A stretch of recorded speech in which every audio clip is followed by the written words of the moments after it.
quick update with everybody since I haven't talked about the Defender here in a while. We're sitting at 750 miles on it now, and it is still flawless. She's been running great, had no issues with her. I don't know if you guys seen the last video. We got her pretty deep in the mud a couple times. This thing was just a dream to clean up too. Can-Am really was smart about how they put this one together. I didn't really talk about this yet in my review video. I recommended just going and buying some plexiglass and doing a windshield and saving a bunch of money. But I tell you, I think the smartest purchase I've made so far has been this glass 3-position window. They're not cheap.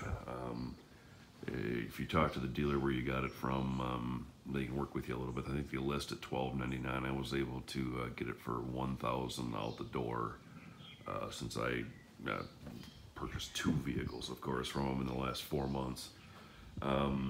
So highly recommend it if you can afford to do it, especially during the summer. There's a lot of heat that I noticed that comes out from underneath the dash here, and it's rather unpleasant. So we'll have to figure out something to do about that as well. But with this, you can just flip the windshield up, and as long as it's not too terribly bumpy, you can ride with it like that, or in the there's like a half-quarter closed position that you can run, which is decent. So other than that, did great. The winch was awesome. Pulled itself out a couple times. Pulled out the X3 a couple times. Some updates on this. Not a big fan of the bighorns whatsoever. I can tell you that. I think I've only got like 120 miles on this. I mean, they're already starting to round off and wear, and that's not going to work. And I'm not really a big fan of the way they look either. So I ordered a set of the Tensor regulators, 30-inch set,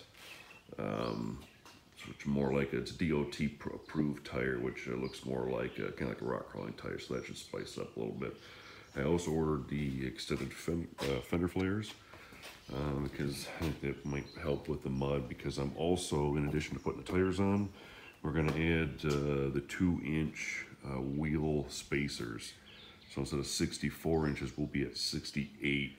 I think that might help a little bit with the way that this 64-inch one looks, and with the handling. Yeah, although it handles amazing to begin with. I just figured we'll see how they are, do a review on them for a couple 100 miles, and then we can let you guys know how our thoughts on them.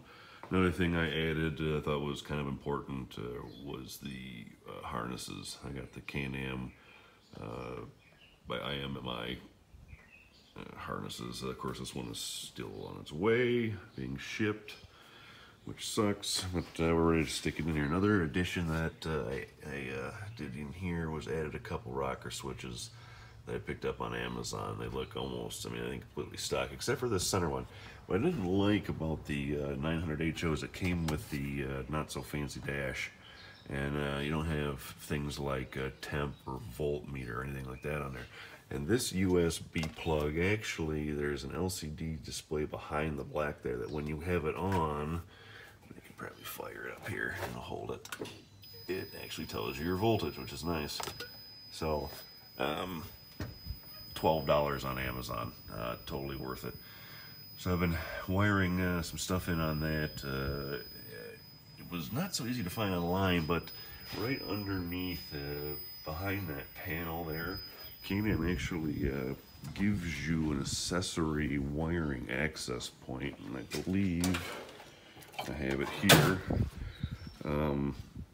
It's a quick connect that if you buy from something from Can-Am, you can actually just plug right into it. But since I did the wiring myself, I just cut this pigtail off and left it there and tapped it in direct into the switches.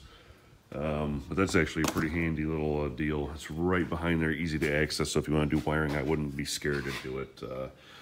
Ran them through them. I have ordered a set of front LED lights to help get some higher light when we're climbing the hills at nighttime, and then I also ordered a chase light for out back, so we'll see how that turns out.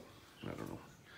Other than that, I believe that is all of the updates. As soon as the tires and wheel spacers and stuff comes in, I'll do a quick breakdown on that. Show you guys how that goes together. And then also, if you noticed at the beginning of the spring terror ride, this was the X3 that jumped into that puddle and got stuck.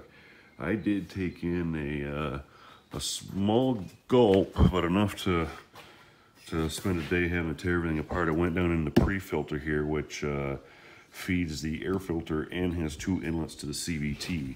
So what had happened was when that water came through, I took a small gulp down into the CVT.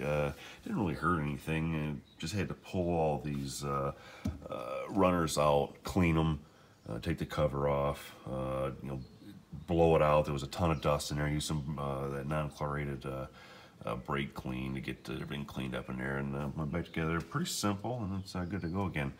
But it's definitely evident that the X3 is not a mud jumper like the good old XMR Defender is. So we won't be doing much of that anymore. I think we're going to keep this out for hauling through the trails fast, and we'll use the Defender as the good old chase vehicle. She's been awesome. You guys probably also noticed that we added that 15-gallon sprayer that I picked up at Tractor Supply. I think it was like 50 bucks. And if you got room and you're going to be mudding, I would say it's well worth it. It lasted all day long, and we were cleaning off other people's vehicles. We had another guy whose radiator had completely clogged up on one of his, I can't remember what machine it was, but we were able to spray it out with that and get him back on the trail. So another great little addition if you got the room, like I said. Other than that, we'll be coming up on 1,000 miles on the Defender here probably by next weekend, and we'll do a little 1,000-mile review on her. And I think that's about it for now. We'll talk to you guys later.